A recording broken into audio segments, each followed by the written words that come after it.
Shalom Bapak Ibu, Saudara-saudari terkasih di dalam Tuhan Yesus. Nas hari ini kita ambil dari Wahyu pasal 3 ayat 20. Lihat, aku berdiri di muka pintu dan mengetok.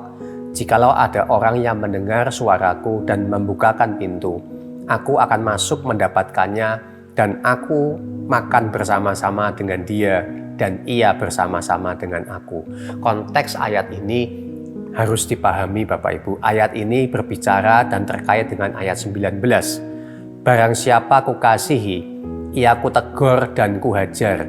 Sebab itu relakanlah hatimu dan bertobatlah. Jadi Tuhan Yesus memanggil orang-orang yang dia harus mendisiplin. Dan untuk itu Tuhan berkata, relakan. Untuk kamu kuhajar dan kutegur. Kalau kamu rela membukakan pintu untuk aku dan aku masuk dan menghajar dan menegur kamu, maka kamu akan makan bersama-sama dengan aku. Makan bersama-sama dengan aku berbicara tentang nanti di dalam kerajaan sorga kita akan makan bersama-sama satu meja dengan sang raja. Itu adalah sebuah kehormatan, saudara. Pertanyaannya, kenapa gereja ini ditegur oleh Tuhan?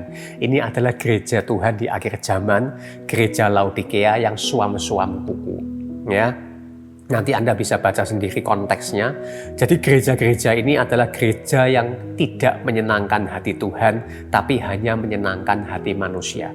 Hanya mengkhotbahkan kebenaran-kebenaran yang enak didengar, membuat orang merasa feel good, merasa enak. Tidak pernah berani menegur dosa, tidak pernah memberikan kebenaran yang utuh tentang penghakiman, tentang pendisiplinan. Sehingga jemaat tidak bertumbuh, jemaat hanya senang menjadi anggota gereja, tetapi mereka sebetulnya hidup bergelimpangan di dalam dosa dan kebodohan. Itu Tuhan tegur. Saya berharap saudara, kita bukan orang-orang seperti itu, tapi kita suka dengan firman Tuhan apapun yang Tuhan berikan kepada kita. Baik firman yang bersifat positif, janji-janji yang menyenangkan, dan firman yang bersifat teguran dan sangat-sangat keras buat kita. Tuhan Yesus memberkati.